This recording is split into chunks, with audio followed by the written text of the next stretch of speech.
সম্মানিত ভাইরা আমার, সবচেয়ে একটা নরম একটা ভালো খবর শোনাই। মুমিন বান্দাদের জন্য যে সমস্ত ব্যক্তিরা দাবি করেন যে আপনি মুমিন, এই ব্যক্তিদের জন্য একটা সুখবর রয়েছে। আল্লাহর নবী বলছেন, কালকে আমাদের দিন যখন বান্দার বিচার যখন শুরু হবে, তখন রব্বুল আলামিন যারা মুমিন ব্যক্তি তাদেরকে কাছে ডেকে নেবেন। যখন আপনার হিসাব শুরু হবে, আপনি দাঁড়িয়ে রয়েছেন, যে ব্যক্তি মুমিন, যে ব্যক্তি পরেজগার, যে ব্যক্তিকে আল্লাহ রাব্বুল আলামিন চাবেন যাকে আমি ক্ষমা করে দিব, ওই ব্যক্তিকে তার কাছে রাখবেন, রাব্বুল আলামিনের কাছে রাখবেন। ডাকার পরে ওই ব্যক্তিকে তারা বাজার নিচে রাখবেন, আর সমস্ত মানুষের কাছ থেকে তাকে আড়াল করে রাখবেন। বলেন না সুবহানাল্লাহ। আপনি বোধহয় বুঝেন নাই যে কিয়ামতের ময়দানে যখন আপনার বিচারটা হবে সকল মানুষের সামনে, আপনি যা যা অপকর্ম করেছেন, খারাপ কাজ করেছেন, এইগুলো যখন সকলের সামনে যখন উন্মুক্ত করা হবে, তখন আপনি কি লজ্জায় মাথা দেখাতে পারবেন? একজন জেনাকার ব্যক্তির যদি 100 জন লোকের সামনে বিচার করা হয়, অপমান কম। ওই জেনাকার ব্যক্তির যদি 1000 লোকের সামনে বিচার করা হয়, অপমান কম না বেশি? কথা বলে অপমান বেশি। আর আপনার বিচার যখন করা হবে কিয়ামতের ময়দানে, তখন 1000 1 লক্ষ মানুষ নয়, পৃথিবীর সকল মানুষ সেদিন আপনার দিকে চেয়ে থাকবে, আপনার বিচার ফয়সালাগুলো দেখবে। যখন দেখবে এখন ইমামের বিচার করা হচ্ছে, অথচ ইমাম মানুষকে হক কথা বলতো, সত্য কথা বলতো, দিনের দাওয়াত দিত, ভালো কাজের আদেশ করতো, কিন্তু ইমাম নিজেই পাপ কাজ করতো। যখন এই বিচারটা করা হবে, ইমাম সেদিন লাঞ্ছিত, অপমানিত, অপদস্থ হয়ে মাথাটা নিচু করে থাকবে। সবচেয়ে লজ্জার দিন হবে সেই দিন, যেদিন আল্লাহ আমার আপনার বিচার করবে। তো ভাইরা আমার, আল্লাহ রাব্বুল আলামিন যখন একজন মুমিন বান্দা অথবা মুমিন বান্দির যখন বিচার করবেন, তখন ওই বান্দাকে তার নিজের কাছে ডেকে নেবেন। ডাকার পরে রাব্বুল আলামিন তার এই বাজুটা দিকে তাকে ডেকে নেবেন, সকল মানুষ থেকে তাকে আড়াল করে নেবেন। নেওয়ার পর ওই বান্দাকে বলবেন, বান্দারে, তোমার যে আমলনামা রয়েছে, এই আমলনামাটা তুমি পড়ে দেখো। দুনিয়ার মধ্যে যে ব্যক্তি আরবি ভাষা পড়তে জানে না, যে ব্যক্তি বাংলা পড়তে জানে না, সেই দিন কাল কিয়ামতের দিন ওই ব্যক্তি তার আমলনামাটা গড়গড় করে পড়ে ফেলবে। পড়েন সুবহানাল্লাহ। সেদিন তার আমলনামাটা পড়ার পরে ওই ব্যক্তি নার্ভাস হয়ে যাবে, হায়রে কি আমলনামা।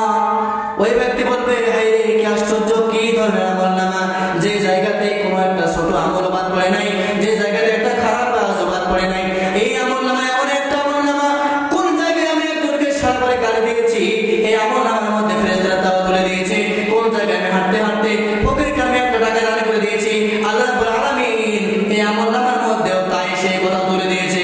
সুবহানাল্লাহ ওয়া বিহামদিহি। তো ভাইরা আমার, ওই ব্যক্তি যখন তার আমলনামাটা পড়বে, এরপর আমলনামা পড়া শেষ করে রাব্বুল আলামিন ওই মুমিন বান্দাকে জিজ্ঞেস করে, বান্দারে, তুমি যে আমলনামাটা পড়লে, এই আমলনামার মধ্যে যে সওয়াবের কথা রয়েছে, যে পাপের কথা রয়েছে, এমন তো নয় যে আমার ফেরেশতারা এগুলো বানিয়ে বানিয়ে রেখেছে, এমন তো নয় যে তুমি পাপগুলো করে নাই আর আমার ফেরেশতারা এগুলো জোরপূর্বক লিখেছে, এমন কি? ওই বান্দা বলবে, না না আল্লাহ, আমি এই সমস্ত পাপগুলো করেছি, সব গুনাহগুলো করেছি। ওই বান্দা নিজের মুখে স্বীকৃতি দেবে, আল্লাহ, এই আমলনামার মধ্যে যতগুলো পাপের কথা উল্লেখ করা রয়েছে, আমি সব পাপগুলো করেছি আল্লাহ। যখন স্বীকারোক্তি দিয়ে দেবে, আল্লাহ রাব্বুল আলামিন রহমানুর রহিম দয়াময় আল্লাহ বলেন, ওই বান্দাকে বলবে, বান্দারে, দুনিয়ায় তোর আমি এই গুনাহগুলোকে সকল মানুষের কাছ থেকে আড়াল করে রেখেছিলাম, কারো কাছে প্রকাশ করতে দেই নাই। সকল মানুষ তোর সম্মান করত, সকল মানুষ তোর সালাম দিত, সকল মানুষ তোর প্রশংসা করত। আমি আল্লাহ রাব্বুল আলামিন তোর এই গুনাহগুলোকে যদি আমি সকল বান্দার সামনে প্রকাশ করে দিতাম, মানুষ তোকে ধিক্কার দিত, মানুষ তোকে অপমান অপদস্থ করত, মানুষ তোকে সালাম কালাম দিত না, মানুষ তোকে লাঞ্ছিত করত। বান্দা, আমি দুনিয়ায় তোর এই গুনাহগুলোকে আমি ঢেকে রেখেছিলাম। আমি আল্লাহ রাব্বুল আলামিন এই কিয়ামতের দিন তোর গুনাহগুলোকে ঢেকে রেখে তোরে আমি ক্ষমা করে দিলাম। বলেন সুবহানাল্লাহ। সম্মানিত ভাইরা আমার, কোন কোন ব্যক্তি চান যে আল্লাহ রাব্বুল আলামিন কাল কিয়ামতের দিন আমার আপনার বিচার সকল উম্মতের সামনে না করে একাকী আড়ালে বিচার করুক? কে কে চান একটু হাতটা তোলেন।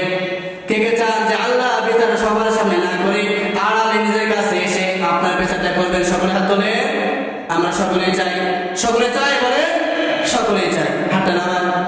তো আল্লাহ রাব্বুল আলামিন তার রাসূল সাল্লাল্লাহু আলাইহি ওয়াসাল্লাম মাধ্যম দিয়ে বলছেন, কোন ব্যক্তিরা শুধুমাত্র আল্লাহ রাব্বুল আলামিন তার কাছে ডেকে নেবেন, ওই শুধুমাত্র ব্যক্তি আল্লাহ রাব্বুল আলামিন তার রাসূলের মাধ্যমে উল্লেখ করেছে, যে ব্যক্তিরা মুমিন মুমিন বান্দা এই সকল ব্যক্তিকে শুধু আনবেন, যারা মুমিন নয় তাদেরকে আনবেন না। আর আমি আগেই বলেছি ওমান সাহাদাহুম বিয়াদিহি, যে ব্যক্তিরা অন্যায় কাজ থেকে হাত দিয়ে বাধা প্রদান করে ফাহুয়া মুমিন, সেই ব্যক্তি মুমিন। ওমান সাহাদাহুম বিলিসানিহি, আর যে ব্যক্তি অন্যায় কাজ দেখার পরে সেটা হাত দিয়ে বাধা প্রদান করে, তার লিসান দিয়ে তার মুখ দিয়ে বাধা প্রদান করে, এই ব্যক্তি মুমিন। ওমান জাহাদাহুম, আর যে ব্যক্তি অন্যায় কাজ দেখার পরে ফি কলবিহি, তার অন্তর দিয়ে ঘৃণা করে, এই ব্যক্তি মুমিন। অন্যায় কাজ থেকে আপনি চুপ থাকলেন, এক জায়গায় অন্যায় করা হচ্ছে, একজনকে মারধর করা হচ্ছে, আপনি বললেন আমার কি, আমাকে তো মারধর করছেন, আপনি চলে আসলেন। আপনি হাত দিয়ে বাধা প্রদান করতে পারতেন, চাইলে আপনি মারামারি ছুটাতে পারতেন, আপনি ছুটান নাই। আল্লাহর কসম করে বলছি, আল্লাহ রাব্বুল আলামিন সাক্ষী রয়েছেন, কাল কিয়ামতের দিন আপনি প্রস্তুত থাকেন। এরকম যদি আপনি ঘটনা ঘটান যে অন্যায় কাজ দেখেছেন, চুপ থেকেছেন, বাধা প্রদান করেন নাই, আল্লাহর কসম করে বলছে আল্লাহ আপনাকে পাকড়াও করবে, পাকড়াও করবে। বলছিলাম যে 9টা কথা বলবো, মাত্র 9টা বয়ান। 1 নম্বরের কথা বলছি, সফল কাম তখন হবো এই আলোচনা করা চিল্লা না, বকাবকি করে না, তখন সাকসেস হবে, তখন সফলতা হবে যদি মাহফিলের মধ্য থেকে একজন বেনামাজি ব্যক্তি নামাজি হয়, তাহলে আমার সফলতা। আর সারা রাত ওয়াজ করার পরে যদি ফজরে আপনারা না উঠেন, এখানে কোনো সফলতা নাই। এই জন্য সম্মানিত ভাই আমার, যে 1 নম্বর পয়েন্ট সেটা হচ্ছে নামাজের দাওয়াত দিব। আলোচনার বিষয় ছিল সৎ কাজের আদেশ করা, আপনি মানে না মানে এটা আমার বিষয় নয়। আল্লাহ রাব্বুল আলামিন বলছেন আল্লাযী আরসালা বিল হাক্কি বাশীরান ওয়া নাযীরা, ও নবী আমি আপনাকে দুনিয়ার বুকে প্রেরণ করেছি হাক্কি বাশীরান ওয়া নাযীরা, আপনি দুনিয়াতে সুসংবাদ দিবেন, বাশীর আপনাকে সুসংবাদদাতা হিসেবে প্রেরণ করেছি। আপনি মানুষের কাছে গিয়ে জান্নাতের সুসংবাদ দিবেন। এই দুনিয়ার জীবন ক্ষণস্থায়ী জীবন, এই দুনিয়ার পরে আরেকটা জীবন রয়েছে, অনন্তকাল জীবন, যার শুরু আছে কিন্তু কোনো রকম শেষ নাই। এমন একটা জীবন রয়েছে যে জীবনে আর কোনোদিন মানুষের মৃত্যু হবে না। এমন একটা জীবন রয়েছে, ওই জীবনে পা বাড়ালে মানুষ কোনোদিন অপবিত্র হবে না। এমন একটা জীবন রয়েছে যে জীবনে চলে গেলে মানুষ কখনো বৃদ্ধ হবে না, সারা জীবন যুবক থাকবে। আল্লাহ রাব্বুল আলামিন এই কথা বলার পরে বলছেন, ভাইরা আমার, যে জান্নাত পাওয়ার জন্য মানুষের প্রতিযোগিতা, 1 নম্বর পয়েন্ট হচ্ছে নামাজ। কোন বেনামাজি জান্নাতে যাবে না। আল্লাহ রাব্বুল আলামিন কোরআন কারীমের মধ্যে প্রায় 100 থেকে 82 জায়গায় নামাজের কথা বলেছেন। আর আল্লাহ রাব্বুল আলামিন বলছেন জাহান্নামে যাওয়ার প্রধান এবং প্রথম একমাত্র কারণ হলো নামাজি না হওয়া।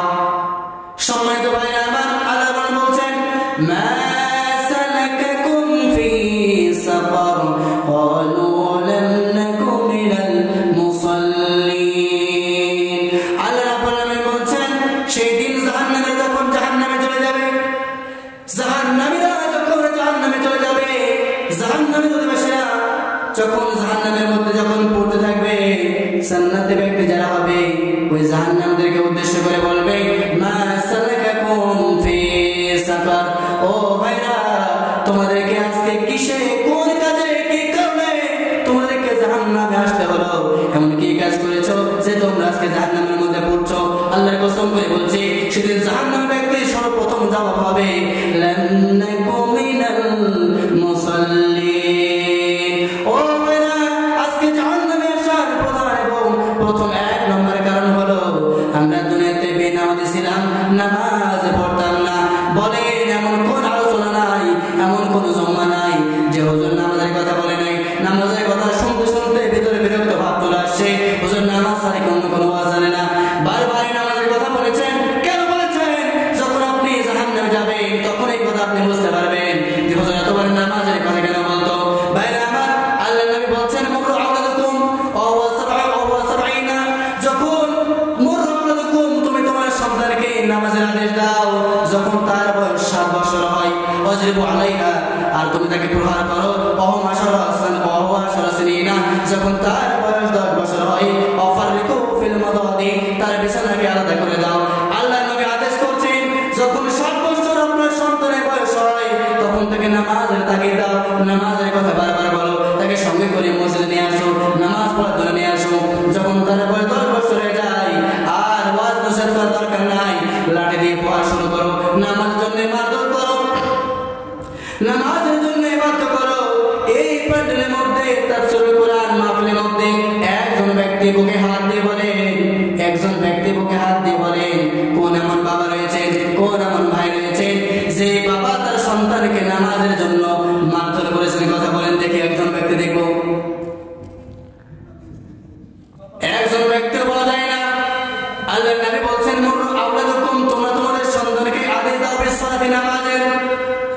ওহম সাবআ সিনিনা, যখন তার বয়স 7 বছর হয় আর তাকে মারধর করো, দরকার হলে প্রহার করো। যখন তার বয়স 10 বছর হয় তার বিছানা করে দাও। এমন একজন বাবাও তৈরি হয় নাই যে বাবা তার সন্তানকে নামাজের জন্য মারধর করে। বরং এরকম অনেক বাবা পাওয়া যায় যে বাবা ফজরের সময় সন্তানের গা হাত লেড়ে লেড়ে ঘুমাতে বলে। সন্তান অনেক রাত জেগে মোবাইল টিপেছে, এখন ফজরে জাগানো যাবে না। এই শীতের সময়, কোন শীতের সময় লেপ থেকে বের হওয়া যাবে না, সন্তানকে দেখা যাবে না। এরকম অনেক পেতে পাওয়া যাবে। সম্মানিত ভাইরা আমার, এই জন্য নামাজের কথা বারবার বলি।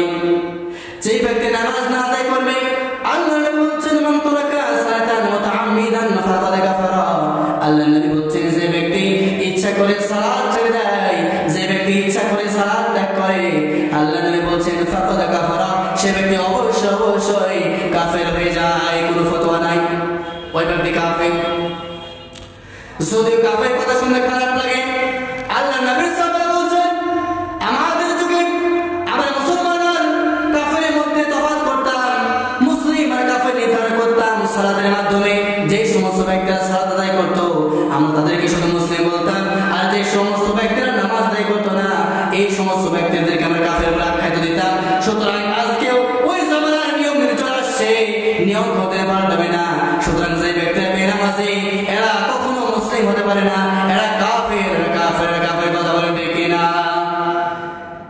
যে ব্যক্তিরা কোনদিন নামাজ পড়ে না, ফরজ নামাজ পড়ে না, আবার দেখবেন যখন জানাজার নামাজ হয়, এই ব্যক্তির সামনের কাতারে আবার হাত বাঁধার সিস্টেমও জানে না।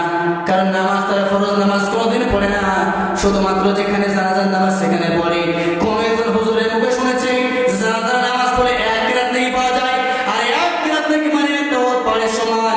মাটি দিলে 2 রাত পাওয়া যায়, মানে 2টা ওয়াত পাড়ের সমান। ফরজ নামাজের সব নির্ধারণ করা আছে যে কোন পাড়ের সমান হবে। সুতরাং ফরজ নামাজের সব লাগবে না, 2টা করে ওয়াত পার হলে আমার আমলনামা ভারী হয়ে যাবে।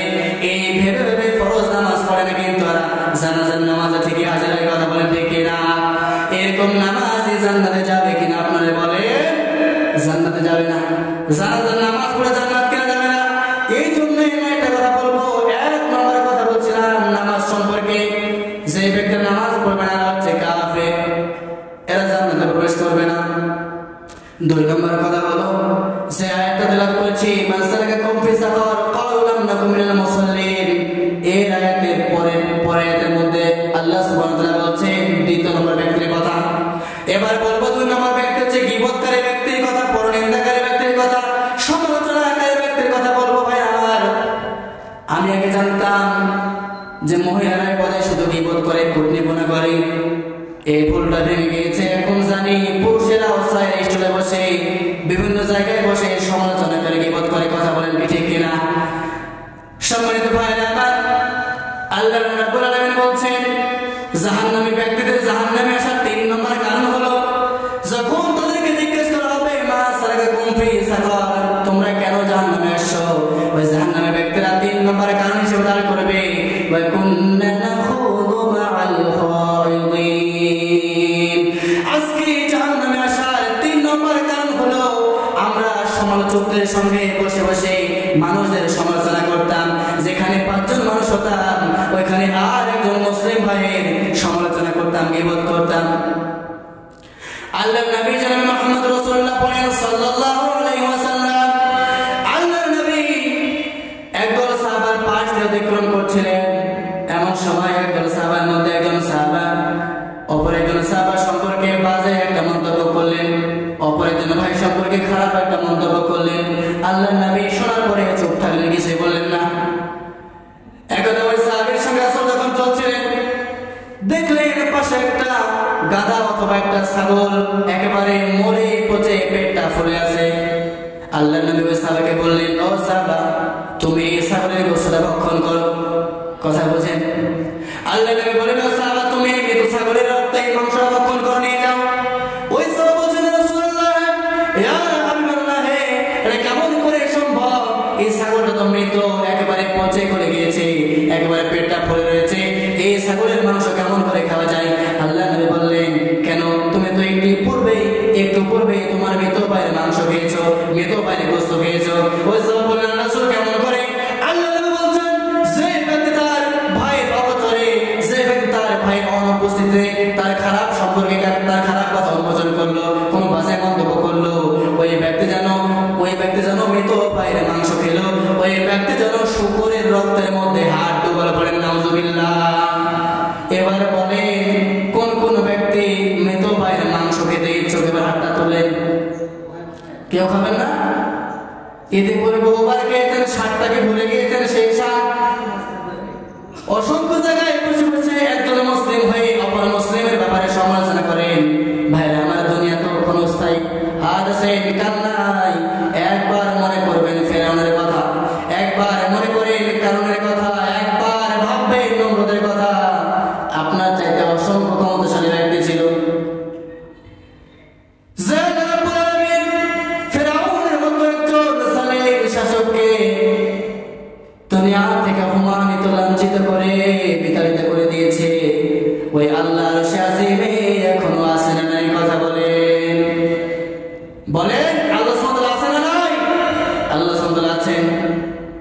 যে আল্লাহ রাব্বুল আলামিন নমরুদের মতো একটা খাটাসকে জুতার বাড়ি মারতে মারতে দুনিয়া থেকে বিদায় করে দিয়েছেন, ওই আল্লাহ এখনো আছে না নাই? কথা বলেন। সম্মানিত ভাইরা আমার, ফেরাউন নমরুদের কথা স্মরণ করবেন। যে সমস্ত ভাইরা আমার যারা ক্ষমতা চান, যারা ক্ষমতা লোভী, যারা মনে করেন এবার আমরা ক্ষমতায় আসবো, আপনাদের কাছে নসিহত হবে, আপনাদের জন্য উপদেশ হবে যে আপনারা একবার ফেরাউনের কথা স্মরণ করবেন, আপনারা 24 সালের কথা স্মরণ করবেন, 24 সালের 5 আগস্টের কথা স্মরণ করবেন, তারা পূর্বেকার ঘটনা স্মরণ করবেন, সেখান থেকে শিক্ষা নেবেন। প্রভু তুমি বলেছ রাসূল দেবে না, বলনি দেবে না ওমর, বলনি দেবে না হামজা তারি, খালিদ বিজয় সমর। প্রভু তুমি বলেছ রাসূল দেবে না।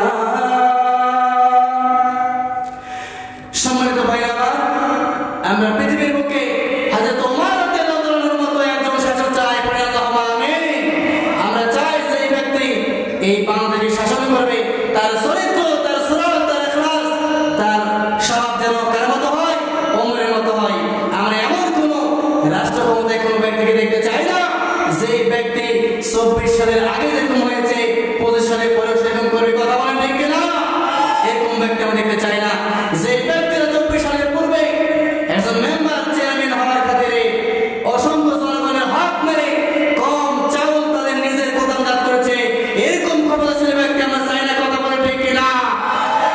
আমরা চাই ওমরের মতো সেরকম ব্যক্তি, যে ব্যক্তি গোটা রাষ্ট্র শাসন করার পরেও, অর্ধেক দুনিয়া শাসন করার পরেও, যে ব্যক্তি রাতের অন্ধকারে তার প্রজাদের খবর নেওয়ার জন্য রাতের অন্ধকারে সুরত পাল্টে, পোশাক পাল্টে একদম ছদ্মবেশে দেখতে যেতেন যে তার কোন ছদ্মবেশে তার কোন প্রজারা অনাহারে রয়েছে, এরকম একজন শাসক আমরা চাই। পড়ে আল্লাহুম্মা আমিন। সম্মানিত ভাইরা আমার, বলছিলাম বিপদ সম্পর্কে। আপনি যেই দল করেন না কেন, এক দল করলে আরেক দলের লোকের গীবত করতে হয়। কথা বলেন ঠিক কিনা? যখন আপনি একটা দলে বলে যখন ঢুকে যাবেন, আপনি আওয়ামী লীগ করলে আপনার কাছে বিএনপি খারাপ, যখন আপনি বিএনপি করবেন তখন আপনার কাছে আওয়ামী লীগ খারাপ, যখন আপনি বিএনপি করবেন আপনার কাছে জামাত খারাপ। এরকম সমাধান করতে হয় ঠিক কিনা? একজনের দোষ না দিয়ে আরেকজন ক্ষমতায় আসা যায় না। প্রত্যেকটা ব্যক্তিদের উপদেশ। সম্মানিত ভাইরা আমার, আমরা চাই একজন সুস্থ, একজন ন্যায়পরায়ণ শাসক হোক। কারণ আজকে বাংলাদেশে একজন ন্যায়পরায়ণ শাসকের বড় অভাব। আল্লাহ নবী বলেছেন সাবআতু ইউযিল্লুহুমুল্লাহ ইয়াওমা লা যিল্লা ইল্লা যিল্লুহু। কাল কিয়ামতের দিন আল্লাহ রাব্বুল আলামিন 7 শ্রেণীর মানুষকে তার আরশের নিচে জায়গা দিবেন, ছায়া দিবেন। তার মধ্যে 1 নম্বর ব্যক্তি হলো আল ইমামুল আদিলুন, ন্যায়পরায়ণ শাসক, ন্যায়পরায়ণ ক্ষমতাশীল ব্যক্তি। সুতরাং বাংলাদেশে ন্যায়পরায়ণ শাসকের বড় অভাব। তো সম্মানিত উপস্থিতিবৃন্দ, বলছিলাম 2 নম্বর পয়েন্ট সমালোচনা করা সম্পর্কে। ভাইরা আমার, গীবত থেকে আপনাকে থাকতে হবে। জাহান্নামে যাওয়ার 3 নম্বর কারণ হলো অন্যের গীবত করা। যে ব্যক্তি অন্যের গীবত করে ওই ব্যক্তি মৃত ভাইয়ের গোশত খায়। যে ব্যক্তি অন্যের গীবত করে, পরনিন্দা করে, ওই ব্যক্তি নাই। এমন একটা কথা আপনি বললেন, আমার ব্যাপারে বলেন যে আপনি এমন একটা কথা বললেন আমি কেন উপস্থিত নাই, হুজুরের নামে বদনাম করলেন, এই হুজুরটা সেই, তার যুদ্ধ করেন, এই সেই অনেক কথা বললেন, আমি নাই। পরদিন এসে আমি যখন শুনলাম যে অমুক ভাই আমার নামে এই কথা বলেছেন, অন্তরে কষ্ট পেলাম যে ওই ভাইয়ের সঙ্গে তোমার কোন রকম বিবাদ নাই, ওই ভাই আমার সঙ্গে এরকম মন্তব্য করেছে, এই যে অন্তরে কষ্ট পেলাম। আল্লাহ নবী বলছেন হচ্ছে গীবত।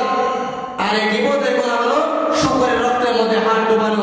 সুতরাং যেই সমস্ত ব্যক্তিরা চান না যে শুকরের রক্তের মধ্যে হাত ডুবাবেন, চা খেতে খেতে শুকরের হাত ডুবানোর চা খান, অন্যের গীবত করেন, এই কাজ যারা করতে চান না, আজ থেকে আমরা তওবা করে যে আমরা আর কারো গীবত করব না বলেন ইনশাআল্লাহ। সম্মানিত ভাই আমার, 3 নম্বর কথা হলো 3 জন ব্যক্তি সম্পর্কে, একটা হচ্ছে মা, একটা বাবা, একটা হচ্ছে ভাই। 3 জন ব্যক্তি সম্পর্কে আমার দাওয়াত হবে, আমার নসিহত হবে। আল্লাহর নবী জনাব মুহাম্মদ রাসূলুল্লাহ সাল্লাল্লাহু আলাইহি ওয়াসাল্লাম বলেছেন, হাদিসটা আপনাদের সকলের মুখস্থ একাধিকবার অসংখ্যবার শুনেছেন। এরপরও এই হাদিসটা বলার কারণ হলো সতর্কতা করতে হবে। আল্লাহর নবী বলেছেন যে লা তাদখুলুল জান্নাতা দায়ুস, কোন দায়ুস ব্যক্তি জান্নাতে যাবে না। কোন দায়ুস ব্যক্তি জান্নাতে যাবে না, কোনো দিনই যাবে না। অসংখ্য হাদিসের মধ্যে প্রমাণিত হয়েছে যে যারা দায়ুস হবে এই সমস্ত ব্যক্তিরা জান্নাতের সুঘ্রাণটাও পাবে না। অথচ জান্নাতের সুঘ্রাণ 40,000 বছরের দূরত্ব থেকে পাওয়া যায়। সুবহানাল্লাহ। এদেরকে যে কোন জায়গায় রাখা হবে এরা জান্নাতের সেন্টটাও পাবে না। তো এবার আসুন, দায়ুস ব্যক্তি কারা এটা জানা দরকার আছে না নাই? দায়ুস আপনারা সবাই, আর জানা দরকার আছে? দায়ুস আপনারা সবাই। সুতরাং এখানে অসংখ্য বাবা রয়েছে, যার মেয়ে রয়েছে, যার ছেলে রয়েছে, অসংখ্য ভাই রয়েছে, যার বোন রয়েছে, অসংখ্য মা রয়েছেন, এখানে যার কন্যা রয়েছে, এরকম নাই, অসংখ্য ব্যক্তি রয়েছেন। আল্লাহ নবী বলছেন দায়ুস হচ্ছে ওই সমস্ত ব্যক্তি যে সমস্ত ব্যক্তিরা পরিবারের প্রধান, পরিবারের মোড়ল, পরিবারের মাতাপর, পরিবারের গার্জিয়ান, অথচ এই গার্জিয়ান থাকার পরেও যে পরিবারের সদস্য, যে পরিবারের স্ত্রী, যে স্বামীর স্ত্রী বেপরদা হয়ে চলাফেরা করে, মাথায় কাপড় দেয় না, বেহায়ার মতো এমন কাপড় পরে যে তার পেটটা বেড়ে থাকে, ওই স্বামী দায়ুস। এই ব্যক্তি কোনোদিন জান্নাতে প্রবেশ করবে না। কথা বলে ঠিক কিনা? এরকম ব্যক্তি আমাদের সমাজের মধ্যে আছে না? কথা বলে আছে। সম্মানিত ভাইরা আমার, একাধিকবার বলেছে অসংখ্য নারী রয়েছে, এই নারীগুলো স্বামী যখন ঘরের মধ্যে ঢোকে, স্বামীর চেহারা দেখলে মুখটা কেমন যেন মলিন হয়ে যায়, মুখটা কেমন যেন বাংলার পাস হয়ে যায়, তার হাসি খুশি চেহারা যেন মলিন হয়ে যায়। আবার যখন দেবর যখন আসে, তার মুখে করে হাসির ছোঁয়া ফোটে। কথা বলে ঠিক কিনা? অথচ আল্লাহ নবী বলছেন আল হামু কালে মাউ, আর একজন ভাবির জন্য দেবর হলো মৃত্যু সমতুল্য। আর দেবর থেকে খিটখিট করে হাসি বের হয়, স্বামী থেকে হাসি আসে না। এবার বলেন এই নারী জান্নাতে যাবে না জাহান্নামে যাবে? বলেন। আর এরকম যে পুরুষ সুযোগ করে দেয়, যে স্বামী সুযোগ করে দেয় এরকম ভাবে কথা বলার জন্য, যে স্বামী দেখে যে আমার স্ত্রী পর পুরুষ সঙ্গে ঢলে ঢলে কথা বলছে, হাসি মজা করে কথা বলছে, স্বামী কিছুই বলে না হিজড়ার মতো, এই স্বামী হচ্ছে দায়ুস। কথা বলে ঠিক কিনা? এই ব্যক্তি জান্নাতে যাবে না। এটা বললাম স্বামী সম্পর্কে। 2 নম্বর হচ্ছে বাবা। বাবা হচ্ছে সেই বাবা যেই বাবা গার্জিয়ান থাকা সত্ত্বেও যেই বাবার কন্যা শাওয়ারিকা পর্দা করা যার উপরে ফরজ, এই মেয়ে যদি পর্দাহীন ভাবে চলে, এই মেয়ে যদি জিন্সের প্যান্ট পরে যদি চলে, এই মেয়ে যদি সুগন্ধি ব্যবহার করে যদি চলে, আল্লাহ নবী বলছেন সেই নারী সুগন্ধি যারা ব্যবহার করে রাস্তাঘাটে চলে, বাজারের মধ্যে যারা চলে, আল্লাহ নবী বলছেন ওই নারী জেনাকারী, ওই নারী ব্যভিচারিণী, ওই নারী ব্যভিচারিণী। সুতরাং আল্লাহ নবী বলছেন যেই পুরুষ তার পরিবারের মধ্যে ব্যভিচারের সুযোগ করে দেয়, ওই ব্যক্তি হচ্ছে দায়ুস। সুতরাং ওই পিতা হচ্ছে দায়ুস যে পিতা তার কন্যাকে পর্দা করার কথা বলে না। আল্লাহ নবী বলছেন যে নারীরা পুরুষের বেশ ধারণ করে, জিন্সের প্যান্ট পরে, আর যে পুরুষরা আবার মহিলার বেশ ধারণ করে, চুলটাকে লম্বা রাখে, দেখে বোঝাই যায় না যে মেয়ে নাকি ছেলে, এই পুরুষ কখনো জান্নাতে প্রবেশ করবে না। তো সম্মানিত উপস্থিতবৃন্দ, দায়ুস হচ্ছে সেই সমস্ত ভাইয়েরা, যে সমস্ত ভাইয়েরা গার্জিয়ান, অথচ তার বোনকে পর্দা করতে বলে না, নামাজের কথা বলে না, স্ত্রীকে পর্দার কথা বলে না, নামাজের কথা কথা বলে না, এই সমস্ত ব্যক্তিরা দায়ুস, এরা কোনোদিন জান্নাতে যাবে না। প্রিয় ভাইরা আমার, 4 নাম্বার কথা হলো যে সমস্ত ব্যক্তিরা অন্যকে ধোঁকা দেয়, যে সমস্ত ব্যক্তিরা অন্যকে ধোঁকা দেয়, দেখেন প্রত্যেকটা পয়েন্ট, প্রত্যেকটা কথা কিন্তু মারাত্মক। আল্লাহর নবী বলছেন যে মান গাশশা ফালাইসা মিন্না, যে ব্যক্তি অন্যকে ধোঁকা দেয় সে আমার দলভুক্ত নয়, পড়ে নাউযুবিল্লাহ। সুতরাং আল্লাহর নবী বলছেন যে ব্যক্তিরা অন্যদেরকে ধোঁকা দেয় এরা আমার দলভুক্ত নয়, মানে মুসলিম নয়। অসংখ্য ব্যক্তি রয়েছেন যারা ব্যবসা বাণিজ্য করেন, আল্লাহ সুবহানাহু ওয়া তাআলা ব্যবসাকে হালাল করে দিয়েছেন, সত্যি করেছেন হারাম। ব্যবসাকেও এমন করেছেন আপনারা যে হারাম করে নিয়েছেন।